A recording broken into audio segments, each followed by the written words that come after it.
Quiero saludar y agradecer la comparecencia generosa del exministro Fausto Ortiz, que nos atiende en su despacho en la ciudad de Guayaquil. Y agradecer también al empresario y economista don Diego Olmedo. Los dos personajes aptos para tratar este momento económico que vive la humanidad, porque es un tema globalizado con respecto a la preocupación por el coronavirus que está hundiendo nuevamente al precio del petróleo. Y de lo que tenemos conocimiento, el coronavirus está desinflando, señores oyentes, el comercio exterior. En los miles de barcos se ve esta circunstancia, en los miles de barcos anclados, esperando atracar en algún puerto chino. Entre ellos posiblemente alguno que haya navegado desde nuestro país, desde Ecuador, con camarón o con banano.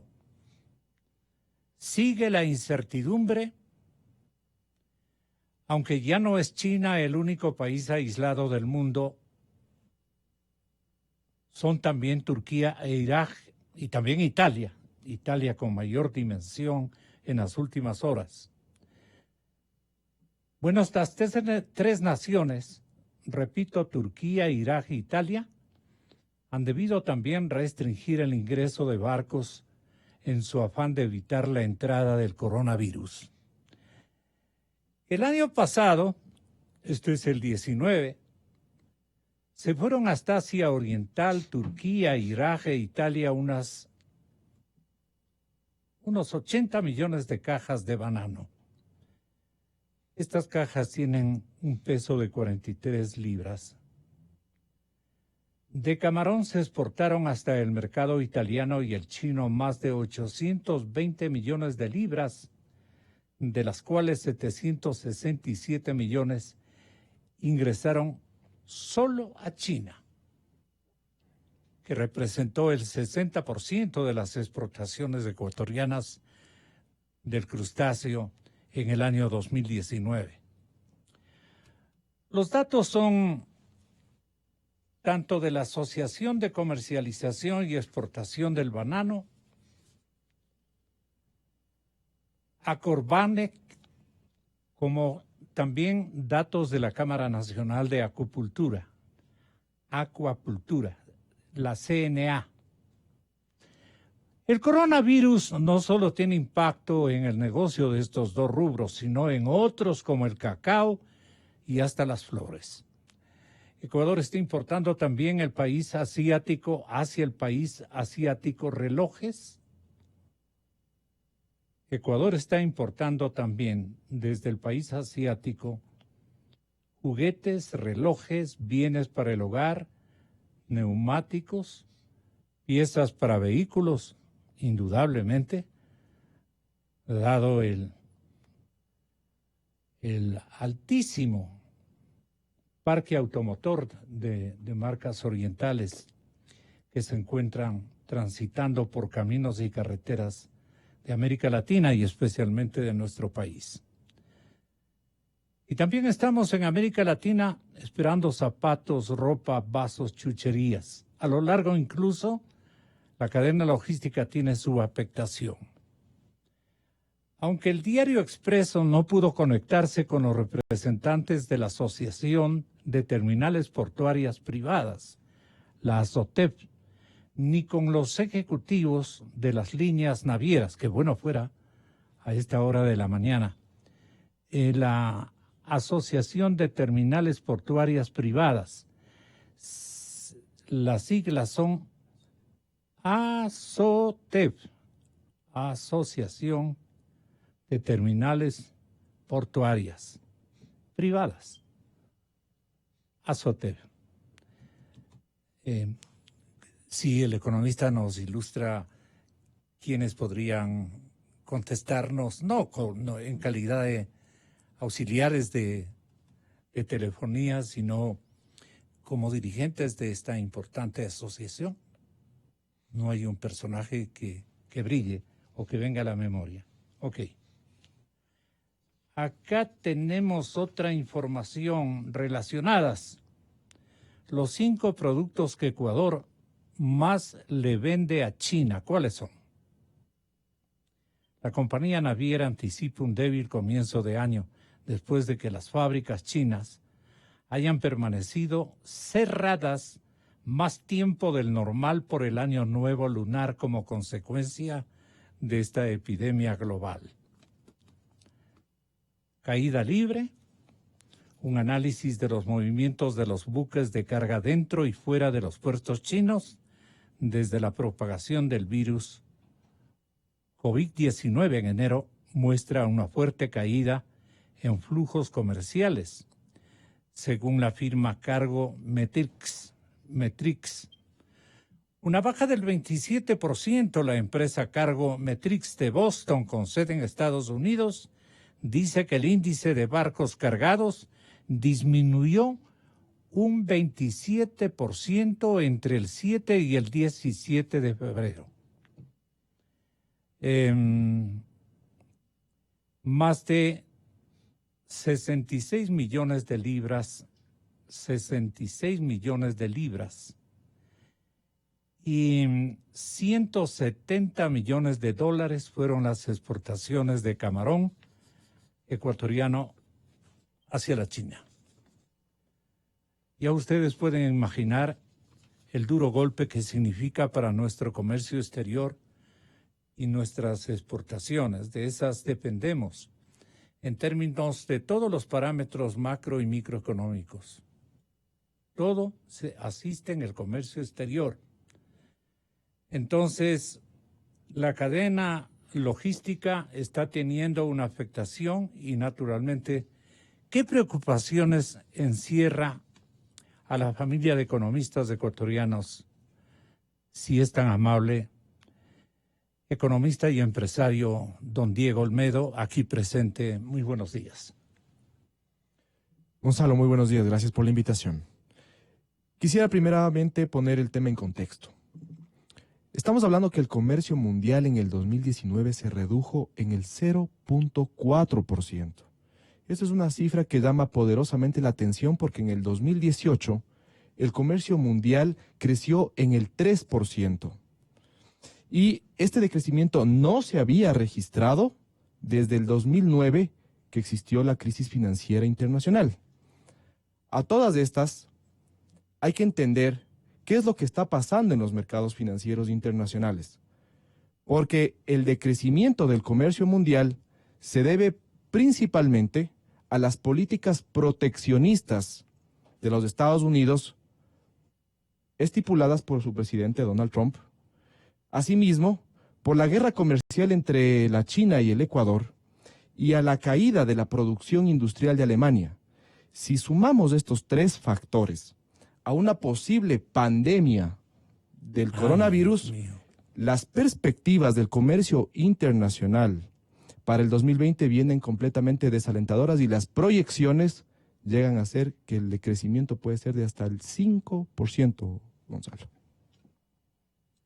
Yo diría, por los elementos que van a intervenir,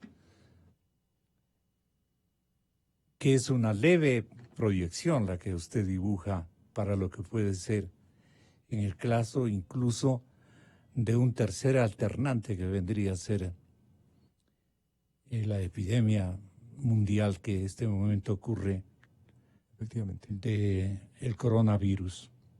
Aquí dice los precios del petróleo se están desplomando a un 4% debido a la rápida propagación del coronavirus en varios países fuera de China.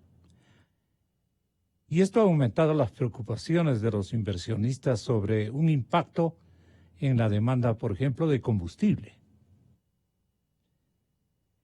En fin, pueden haber circunstancias muy desalentadoras, gravísimas, y no solamente tendríamos que nosotros optimizar la mayor cantidad de recursos y de esfuerzos técnicos humanos, saludistas especialmente, con el mérito de los médicos como los principales salvadores de vidas en estos momentos. Pero, ¿quién salva las economías? Si todo esto se transforma en una realidad, le preguntamos al señor exministro de Economía y Finanzas, don Fausto Ortiz. Muy buenos días. Estamos con Diego Olmedo acá en el estudio. Economista Ortiz, muchas gracias por esta compañía.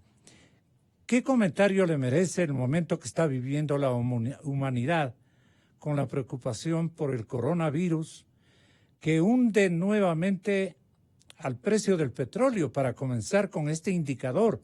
Consiguientemente, a toda la economía mundial le torna diferente, agresiva, increíblemente configurada por elementos que no los teníamos en cuenta en muchos años. Entonces, quisiéramos escuchar su relación informativa y orientadora, exministro. Muy buenos días. Buenos días, Gonzalo. Saludos cordiales a usted, a Diego en el estudio y a la gente que escucha el programa. Primero, la comparación con la crisis reciente nuestra de petróleo del 2014-2015, en donde nuestra exportación petrolera cae de 13.000 millones de dólares a la mitad, a 7.000 millones de dólares. En esa ocasión solo fue dinero, digamos, no solo fue plata. No es que hubo que votar a la mitad a la gente de Petroecuador, no es que hubo que alguna afectación adicional, solo fue recursos.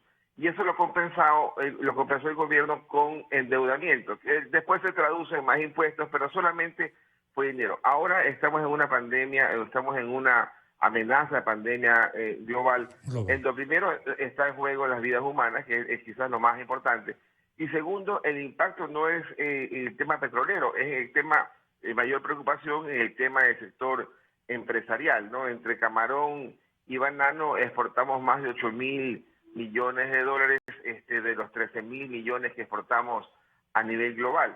Y cuando uno piensa en camarón, no es solamente el camarón que no pudo irse hacia China, que es un destino importante, es también las cadenas productivas, es el del alimento balanceado, es el de la mano de obra, es el de la comercialización. Es decir, ahí hay una cadena que hay que proteger.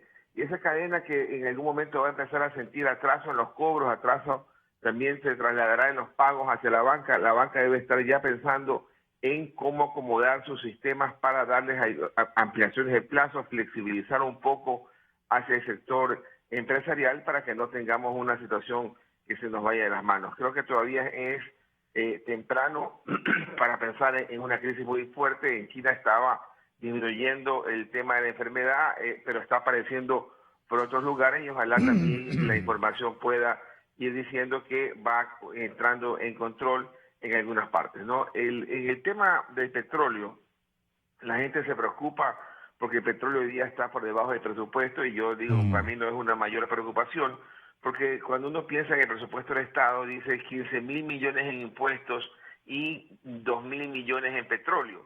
Pero en los 2.000 millones en petróleo, si el gobierno logra en este momento el precio del petróleo bajo, decir, vamos a desmontar el subsidio de los combustibles en el caso de la gasolina extra y eco, entonces ahí podría tener algún tipo de ahorro que compense esa pérdida de ingresos petroleros y pase un mejor mensaje diciendo que el gobierno quiere enfrentar y tomar medidas, que es lo que ha estado el gobierno lento en adoptar medidas. Pero mi preocupación es mucho más, no tanto en el tema público, mucho más en el sector privado, en donde hay que hacer los contactos, las preguntas correspondientes a los actores del sector privado que exportan sus productos hacia esos destinos globales, no solo China y pensando en ese único destino, sino a nivel global. El comercio, como bien lo señalaba Diego, ha venido teniendo impactos y eso repercute localmente, en principio con una menor importación, que de alguna forma la parte local podría tener un activo importante para poder responder. Al final de las operaciones, Economista Olmedo, al final de las operaciones a viva voz en la Bolsa Mercantil de Nueva York, los contratos de futuro del WTI para entrega en abril restaron ya $1.53 con respecto a la sesión previa de este lunes. Y bajó de los $50 por primera vez desde el 11 de febrero.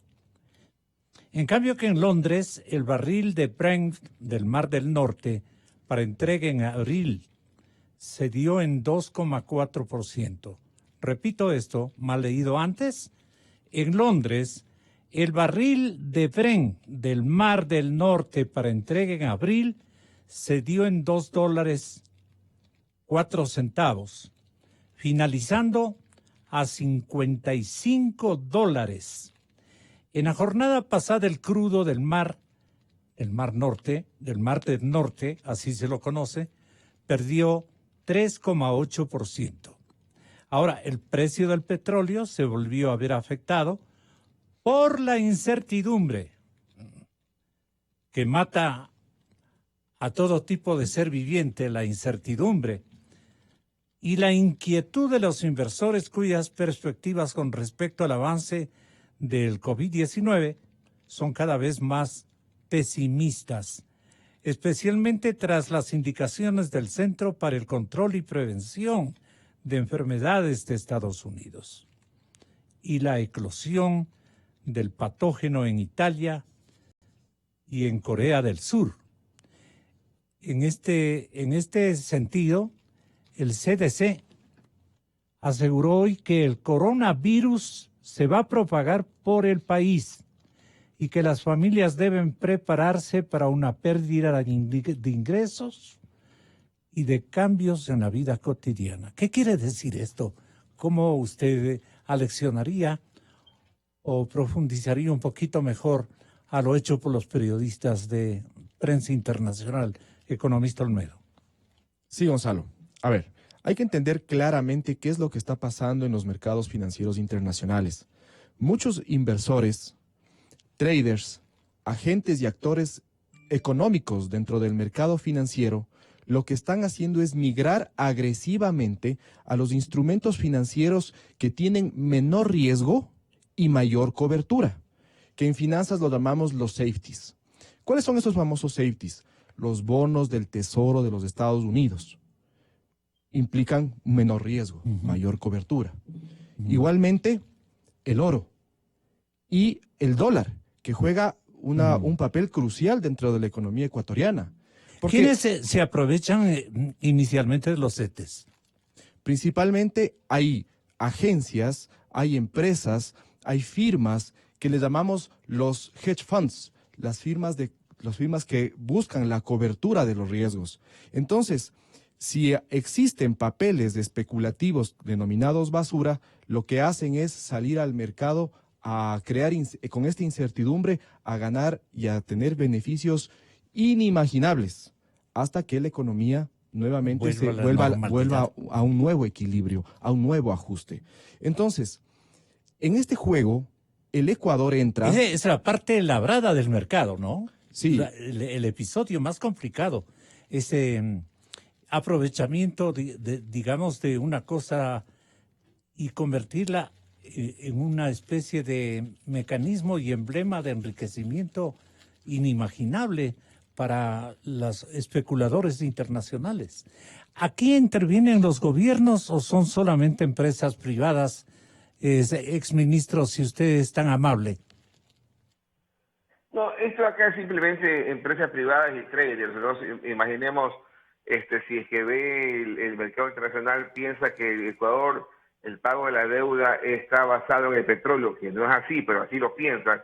Entonces el precio del petróleo cuando cae, la gente dice, no va a poder pagarme la deuda, por lo tanto vendo mis papeles, el precio del papel ecuatoriano sube, aumenta el riesgo del país, y esa gente trata de irse a refugiar en algo mucho más seguro que es lo que se señala en oro, en bonos del tesoro, pero ya el daño está hecho en las economías como la nuestra, en donde el salirse, desprenderse de los papeles implica que el papel sube a un riesgo elevado, a una tasa de interés elevada. Si hoy día Ecuador tuviera que ir a buscar financiamiento, estuviera consiguiendo arriba del 16%, lo cual vuelve inalcanzable o impensable ir a buscar recursos a esos niveles. Y Ecuador le juega un número en contra, que es la última revisión que está teniendo lugar en Quito en el tema del Fondo Monetario Internacional con los números al mes de diciembre. Yo quisiera saber el Fondo Monetario qué tipo de excepciones va a permitir para que Ecuador diga no cumplimos el nivel de reserva internacional que habían planteado, que debió haber incrementado $2.000 millones y solo incrementó 700. ¿Aquí conviene vacaciones en el cálculo? Que pase un periodo, digo, aquí conviene una especie de vacancia para ejercitar ese cálculo. Serán de las cosas que está conversando Ecuador con el fondo para que, a pesar de no cumplir los indicadores, pudiera mantenerse dentro del programa. Pero para poderse mantener dentro del programa con esa vacancia, con esa flexibilidad en los indicadores, Ecuador necesita tomar medidas, tomar acciones, y aunque sea debería enviar a la Asamblea las leyes que se quedaron pendientes en el mes de octubre para pasar un buen mensaje, modificar el Código de las Finanzas Públicas, modificar la relación e independencia del Banco Central y ver si en estos días analiza algo del precio de la gasolina extra, aprovechando el nivel bajo del petróleo internacional, que no demandaría un incremento importante en la gasolina, pero ya montaría un esquema de flexibilización en el tema de la fijación de precios. Fausto, el riesgo al país con un riesgo de 1.328, combinado el crudo, el tema del coronavirus y obviamente la política y política económica también. Allí, ¿cómo podríamos apreciar todo esto para tener un mejor enfoque, una mejor idea de qué puede pasar en el mercado de posibilidades para honrar incluso nuestras deudas, que eso también debe ser de cuidado de parte de nuestras autoridades económicas, porque de lo contrario todo se desarma, ¿no? Sí, una cosa es petróleo, otra cosa es coronavirus y otra cosa es política y el ambiente electoral. Pero también en esa política, yo diría la ausencia de política, es decir, la inacción del gobierno, el gobierno que está callado, quieto, sin decir esto voy a hacer, esto voy a plantear por el tema de las leyes que no quedaron aprobadas el año pasado. ¿Ese silencio del gobierno es bueno o es malo? Es fatal, es malo, porque el gobierno pasa el mensaje de que está secuestrado, de que su mal nivel de popularidad actual no le permite tomar medidas, que tiene temor de volverse a enfrentar a el tema del levantamiento indígena, el levantamiento de otros entonces, sectores. ¿qué le aconseja usted al señor presidente Moreno? Si no va a poder tomar la medida de aumentar la gasolina extra que estaba dentro del programa con el Fondo Monetario, que estaba dentro del presupuesto del Estado, que al menos empiece con la reforma legal de la independencia del Banco Central, que la tuvo que retirar en el año pasado por octubre, que al menos continúe con el Código de las Finanzas Públicas, los cambios que estaban planteados, que los discuta mejor con las bancadas, que lo plantee, y que en esa línea vaya cumpliendo las tareas que tiene que hacer.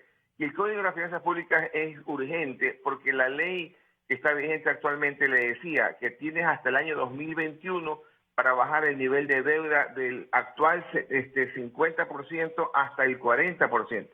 Iban a plantear una reforma en que le daba unos 3 años adicionales para llegar a ese 40%. Yo creo que hoy día es momento de sentarse y plantear a la Asamblea Nacional nuevamente esa reforma de las finanzas públicas, flexibilizar quizás ahora el tema del indicador de la deuda, como lo estaba planteando el gobierno, de que no sea la deuda pública total, el gobierno siga el ejercicio con el Fondo Monetario de que sea la deuda de lo que se llama el sector público no financiero, más otras obligaciones, que eso hoy día está en el 48%, pero que empiece a decir, no tengo miedo de no contar con el apoyo de Creo en la Asamblea, que lo pueda lanzar a la Asamblea, que logre la aprobación en la Asamblea y que lo lance luego de conversar con las bancadas correspondientes para en consenso buscar los puntos en donde hay acuerdos y lograr las aprobaciones que estaban en marcha y que tuvieron que truncarse a raíz de las protestas del año pasado. Y luego de eso, ver si hay espacio para tocar el tema de los combustibles, que hoy día no demandaría un incremento relevante por el nivel de precio del crudo actual, y quizás si la tendencia es a que siga declinando, inclusive podría ubicarse en el mismo nivel actual, pero ya con un mecanismo automático de ajuste. ¿Cómo siente usted el remesón en este momento en el área, especialmente del comercio exterior, en el caso ecuatoriano y nuestras principales elementos de venta, de compra-venta, tanto de insumos como también de elaborados? Allí, ¿cómo están las cosas a esta hora de la mañana, en este primer día de emergencia?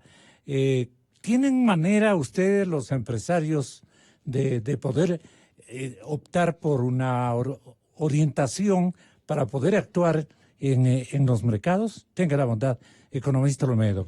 Nos está guardando también, muchísimas gracias, nos alertan que Abelardo Pachano, exgerente del Central, va a estar con nosotros en pocos minutos más. Sí, Gonzalo. Sí, Gonzalo. A ver, esto tenemos que verlo de forma externa e interna, y para poderlo ver de esta manera es preciso entender que muchos de los inversionistas, como decía, los actores y agentes económicos se van a ir a refugiar al dólar precisamente para evitar menores riesgos y lograr mayores coberturas. ¿A través de qué ejercicio se van a refugiar? ¿Comprar divisas? Exactamente. ¿Y quién está dispuesto a vender divisas de este momento? En este momento los mercados se están moviendo para encontrar esos nichos en los países donde se puede recaudar mayor cantidad de divisas. Entonces, si tenemos un dólar que se comienza a fortalecer, eso va a impactar poderosamente al país. ¿Por qué? Tendríamos un tipo de cambio real que se aprecia, y esto va a provocar un encarecimiento de las exportaciones y un abaratamiento de las importaciones. Esto quiere decir que las empresas que actualmente están exportando es muy probable que quieran mantener su nivel de ventas, reducir los riesgos y proteger su nivel de liquidez. Al contrario de las empresas que ahorita están importando, puede ser que quieran aumentar su nivel de ventas, asumir ciertos niveles de riesgos, pero esto va a ser un dolor de cabeza brutal para el gobierno, porque esto significa que va a tener que controlar la salida de divisas. Entonces, si es que no se hace un control... ¿Allí qué decreto cabe? Si es que no, para control de... posiblemente aranceles, posiblemente tarifas que ajusten la salida de divisas, porque esto podría crear desequilibrios y desbalances a la balanza de pagos. Escuchemos al economista Abelardo Pachano, porque este me parece un tema ciertamente gigantesco, complicadísimo, y en donde requerimos de nuestros mejores pensadores, de nuestros mejores cálculos, de buenas intenciones para el país y no del aprovechamiento indistinto de algunos sectores que se pueden beneficiar en perjuicio de los que se pueden desmoronar prácticamente en sus economías internas. Así es que, señor economista, como nunca lo necesitamos para una adecuada orientación. Abelardo Pachano está siendo escuchado también por el exministro Fausto Ortiz en la ciudad de Guayaquil. Adelante, economista. Gracias, Gonzalo. Un saludo a Fausto. En realidad, el año 2020... Aquí está el economista Olmedo también, es un empresario que nos acompaña a esta hora de la mañana. Mi saludo a él también. Gracias, Abelardo. En realidad, el año 2020 es un año más complejo del que inicialmente lo pensábamos. Es un año en donde se están presentando eventos que no estaban dentro de la, llamémoslo así, la perspectiva general. La presencia de esta epidemia iniciada en China, que está generando tanto malestar en las relaciones económicas y que está generando tanto daño en la salud ya colectiva mundial, va a tener indiscutiblemente secuelas de magnitud en toda la economía mundial. Algunos hablan de que será posible de que hasta se puede llegar a perder un punto de crecimiento del PIB mundial como consecuencia de la afectación general que está produciendo esta epidemia. Pero más allá de eso, tenemos una geopolítica complicada. El Medio Oriente y las relaciones del Medio Oriente con las economías occidentales Rusia. está muy tensa. Se siguen agravando los conflictos o se siguen escarbando en lugar de buscar puntos de conciliación. Es decir, hay una línea de gestión de política internacional en algunos países que tienen enorme preeminencia, de más bien buscar tensar las relaciones en lugar de encontrar puntos de consenso. Las elecciones en los Estados Unidos marcarán también y están marcando bastante a la economía. No hay certeza respecto de qué tipo de candidato tendrá el Partido Demócrata, si será un candidato que pueda propender a una mayor conciliación interna y de relaciones internacionales, o si tendremos también un candidato muy parecido a la línea que tiene el presidente actual, de dividir, de fragmentar a la colectividad. De tal manera que el ambiente general del año 2020 se ha encarecido bastante y la economía va a sufrir más de lo que nosotros pensábamos.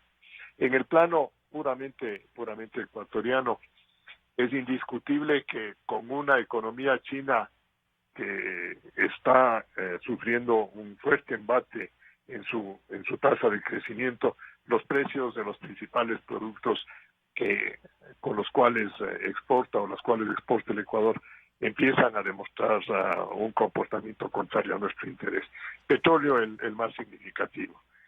El precio del petróleo ya tiene más de $6 o $7 por barril por debajo del precio mínimo establecido en el presupuesto, y aparentemente el excedente de producción que existe en los mercados podría llevarle todavía a un nivel más bajo del que está en el momento actual, lo cual coloca en situación más difícil tanto a las cuentas públicas como a la balanza de pagos, y consecuentemente le lleva a la economía ecuatoriana a la necesidad de un ajuste y de un ajuste más fuerte del que ya viene sufriendo, y con un horizonte mucho más proclive a tener ya una recesión, una caída de la actividad económica y no solo un estancamiento.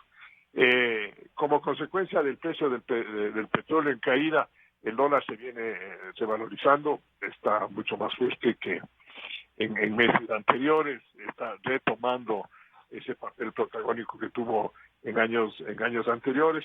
Le va a afectar a los propios Estados Unidos, va en contra de la línea de gestión económica del gobierno americano, pero así son las reglas de la economía mundial. Y en la parte ecuatoriana nos complica la competitividad de los principales productos de exportación. Y lamentablemente no tenemos una solución de corto plazo. ¿Por qué?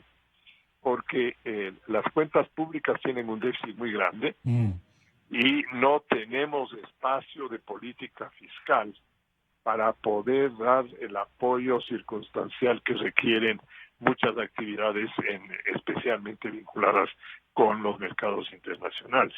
Entonces, en ese sentido, el peso mayor de todo este proceso recae en la iniciativa privada en buscar ser más eficientes, en buscar ser más productivos, en mejorar las condiciones propias de trabajo de cada una de las empresas. Pero eso va en una línea que también es dolorosa para la economía ecuatoriana, porque eso significa más despidos.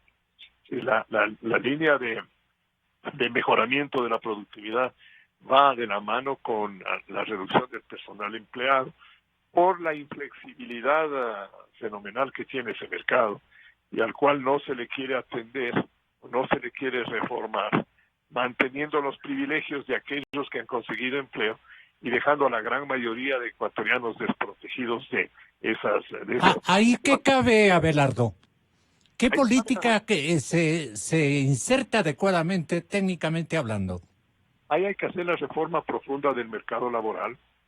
Ahí hay que equilibrarle al mercado laboral en un sentido de proteger los derechos de los trabajadores, pero también de darle un ambiente al empresario, al emprendedor, que no tenga una carga excesiva por emprender, por buscar nuevas oportunidades, que luego les repercuten en un daño económico de proporciones.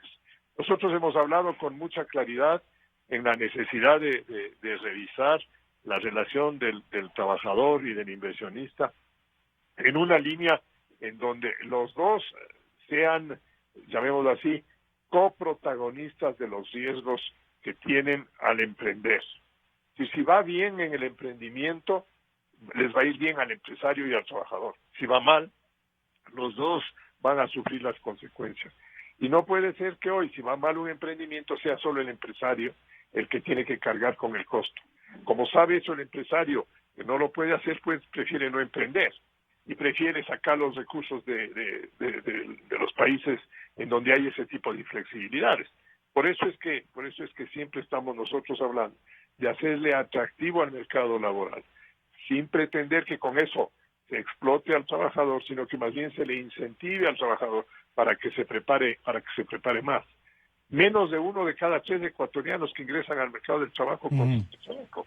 Entonces, ese es un problema que está ahí y que los sindicatos, las organizaciones laborales la saben, y que manteniendo una posición yo diría, de dureza frente a la reforma laboral, lo único que están haciendo es cuidando los privilegios que consiguieron para una minoría de ecuatorianos y no defendiendo a la gran mayoría. Entonces, si nosotros no le damos flexibilidad a ese mercado laboral, si no le buscamos que hayan instrumentos también para proteger al trabajador cuando se esté moviendo de un trabajo a otro. Hoy la realidad del trabajador no es la realidad de hace 40 años. El trabajador se mueve en empleos por la propia volatilidad y por la propia creatividad de las empresas. Empresas de hace 40 años ya no existen hoy. ¿Por qué? Porque los productos han cambiado, las tecnologías han hecho inviable las tecnologías. Y entonces, en ese sentido, trabajador y empresarios, que la duración de sus inversiones y la duración de sus empleos son menores. Entonces, el mercado del trabajo tiene que recoger esa realidad. Lo venimos discutiendo desde hace más de 2 años. Inclusive yo personalmente se lo dije al presidente de la República cuando tuvo la gentileza de invitar a 4 economistas a una reunión con su primer gabinete. Le dije que el problema esencial que él tenía, más allá del problema fiscal y todo, el problema del empleo. Porque el Ecuador, después de 10 años de gestión de Correa, no solo que no arregló el mercado laboral, sino que lo agravó al mercado laboral, lo descompuso más. Y durante más de 60 años de aplicación de este modelo de laboral, no hemos conseguido darles a los ecuatorianos las satisfacciones y el bienestar mínimo que se suponía ya por el año 1930 se lo iba a ofrecer. Entonces, es más que el momento el abordar esta reforma. Si usted me dice cuál es la reforma más importante que tenemos en términos estructurales, es esta. ¿Cuál es la segunda más importante? Educación. ¿Cuál es la tercera más importante? Reglas macrofiscales y luego Banco Central y todo. Pero esta laboral y la de educación, para tener educación competitiva y para tener trabajadores bien preparados, para mejorar la competitividad y para ser mucho más eficientes. Si eso no lo vamos a abordar, Gonzalo, no espere del Ecuador en un futuro que sea realmente un país atractivo para los propios ecuatorianos. Para nada. Estamos perdiendo generaciones.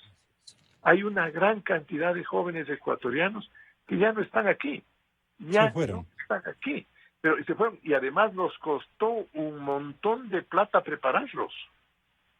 Y el capital humano y el aporte que ellos debían ofrecernos se va en beneficio de países que pueden asegurarles por lo menos salarios, de alguna manera. Salarios y un futuro. Y Gonzalo, nosotros como 8 años, de 20 años, de 22 años, se van al exterior.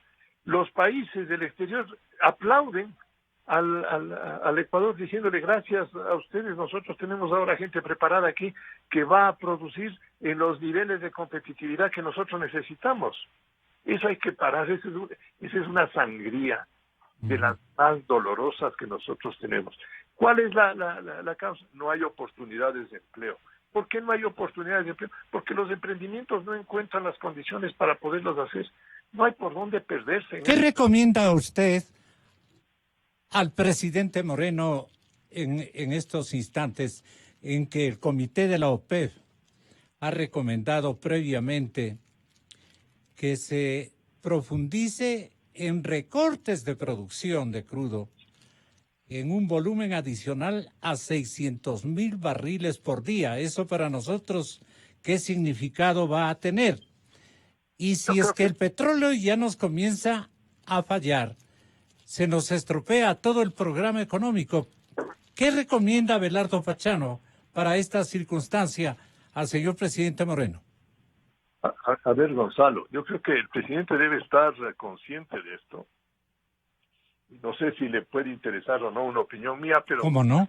le voy a contestar. Tenga la bondad. Su pregunta, Gonzalo. Primero, el excedente de producción petrolera mundial es muy superior a esos 600,000 barriles diarios.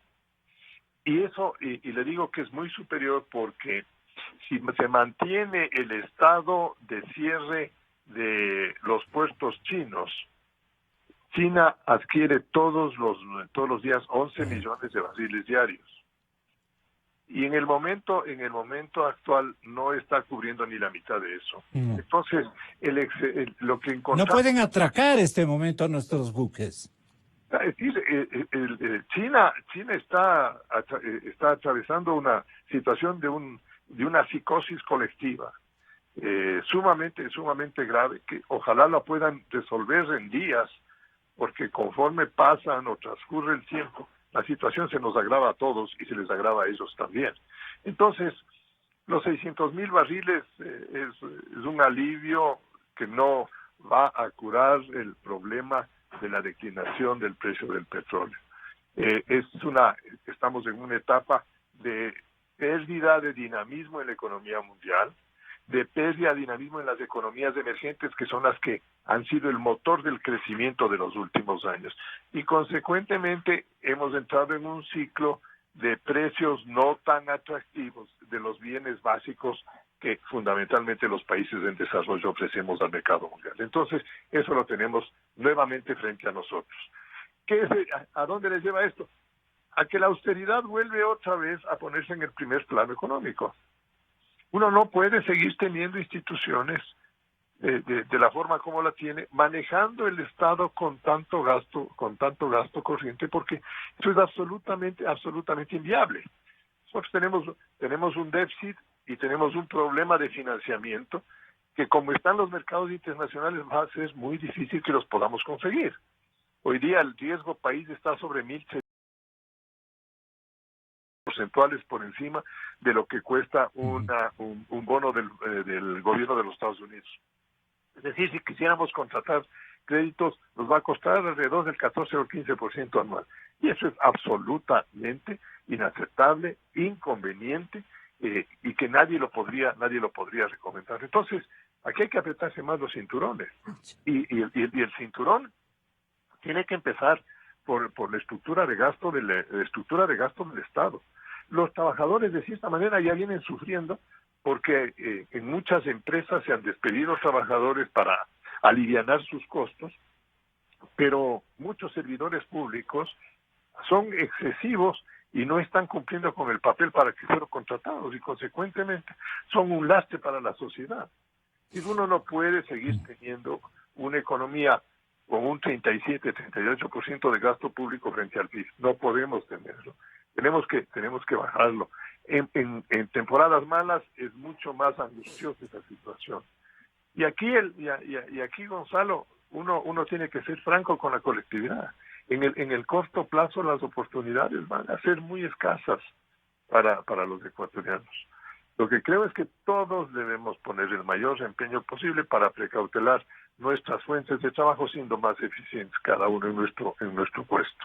Hay que ser más eficientes, hay que buscar más soluciones, no debemos pretender que mejoren los ingresos porque no hay recursos para ello. Eso hay que ser franco. Y los candidatos a presidentes que vienen o que vendrían a gobernar a partir del año 21 tienen que tener conciencia de eso y no engañarle al país con dádivas o con propuestas milagrosas, porque eso no va a ser posible. Eso no es posible si nosotros queremos especialmente defender la dolarización.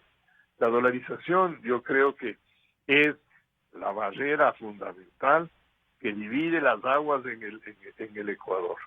Si nosotros la protegemos o la queremos proteger a la dolarización porque ha sido un dique que nos ha ayudado a mejorar inclusive los niveles de ingreso de los estratos bajos, pues eso lo que nos implica es que en esta temporada tenemos que ser muchísimo más selectivos en qué gastamos cada dólar que tengamos los ecuatorianos en nuestro poder. Abelardo, de todo corazón, muchas gracias. Ha sido una primera fase de orientación que nosotros la requeríamos en el preámbulo de esta macrocrisis global a la que vamos a asistir. Hasta una nueva ocasión de poder contar con su apoyo. Cortito, ¿en qué quedamos desde su punto de vista, exministro Ortiz? Sí, el tema acá es la importancia de informar qué medidas va a adoptar el gobierno. Correcto. Yo creo que el gobierno debe salir de ese modo de silencio y empezar a decir y señalar el norte. Él tiene que más bien actuar, ¿no? O sea, ponerse en la mitad y decir, vamos entre todos a hacer lo que sigue. Pero, ¿quién dicta el libreto correcto? Por ahí es la circunstancia. Y yo tengo allí una limitación que advierto y noto en el gobierno del presidente Moreno en el marco de la macroeconomía, ¿no? En el tema de la macroeconomía. Este es un problema mundial macroeconómico complicadísimo para nosotros porque dependemos especialmente del más afectado, que es el petróleo. Si sin lugar a dudas hay que hablar bien con la persona que gira los cheques para que empiecen a tomar las decisiones correctas. Perfecto. Economista Olmedo. Sí, Gonzalo, lo que... desde el sector privado, ¿qué Desde el conducta? sector empresarial, lo que nos toca hacer es esperar lo que va a pasar el próximo mes de cara a este pánico sanitario que se da a nivel mundial, en el que los mercados financieros actualmente están en un ambiente de incertidumbre financiera que podría pasar a un pánico financiero, y ahí sí nos toca rediseñar todo lo que son los escenarios empresariales y económicos para el resto del año, puesto que el financiamiento privado se podría encarecer y eso podría limitar mucho esas previsiones de crecimiento que tenemos las empresas privadas en el Ecuador. Todo el mundo nos vamos a preparar. Mañana los espero, los aguardo. Muchas gracias por la atención. Buenos días. Calidad. Innovación. Completamente